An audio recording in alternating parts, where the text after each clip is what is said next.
విజయవాడలో అనేక ప్రాంతాలు మునిగిపోయిన వేళ కృష్ణలంక రిటైనింగ్ వాల్ ఇప్పుడు హాట్ టాపిక్ అయింది. ఈ రిటైనింగ్ వాల్ ను మేమంటే మేమే నిర్మించామని వైసీపీ ఘనంగా చెప్పుకుంటోంది. కానీ చరిత్ర తెలుసుకోవాలని టీడీపీ స్ట్రాంగ్ కౌంటర్ ఇచ్చి పడిస్తోంది. ఇంతకీ రిటైనింగ్ వాల్ పనులు ఏ ఏడాదిలో ప్రారంభించారో తెలుసా?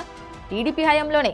కృష్ణా, గుంటూరు జిల్లాలను కలిపే కనకదుర్గ వారధి సమీపంలో కృష్ణా నదికి ఒక అంచున రిటైనింగ్ వాల్ నిర్మాణం చేయడం వల్ల విజయవాడలోని కృష్ణలంక, రామలింగేశ్వర్ నగర్ తదితర ప్రాంతాలు వరద ముంపు నుంచి బయటపడ్డాయి.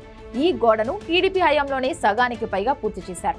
మొత్తం 4.7 కిలోమీటర్ల వాల్ నిర్మాణం 3 ఫేజ్లలో నిర్మాణం చేయాల్సి ఉంది.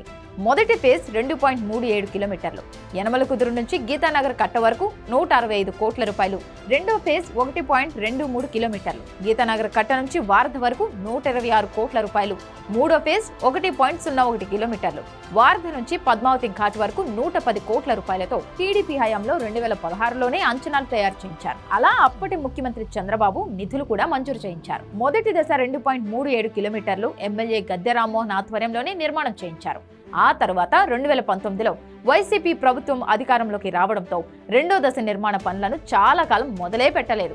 దీంతో టీడీపీ నేతలు ఆందోళనలు చేయడమే కాక కృష్ణానది ఇసుక తిన్నెలలో 2021లో గద్దె రామ్మోహన్ భారీ ఆందోళన కార్యక్రమం చేశారు. దీంతో దిగి వచ్చిన వైసీపీ సర్కార్ ఎన్నికల్లో లబ్ధి పొందేందుకు ఏడాది ముందు హడావిడిగా ఈ వాల్ పనులు మొదలుపెట్టి పూర్తి చేసింది. పనిలో పనిగా అంచనాలను అదనంగా 50 కోట్ల రూపాయలు పెంచి నిర్మాణ పనులు చేపట్టారు. 2-3వ దశ పనులు అలా పూర్తి చేశారు. ఇప్పుడేమో జగన్ ముంపు ప్రాంతాల్లో పర్యటన సందర్భంగా రిటైనింగ్ వాల్ ని సందర్శించారు. అది తమ పుణ్యమే అంటూ ప్రొజెక్ట్ చేస్తున్నారు. ఈ రిటైనింగ్ వాల్ నీ వల్లే అయిందన్నా అంటూ అక్కడ జనం చెప్పినట్లుగా సాక్షి మీడియాలో ఊదరగొట్టారు. కానీ జగన్ పట్టించుకొని ఆ వాల్ టీడీపీ ఆందోళనల కారణంగానే మళ్లీ పట్టాలెక్కింది.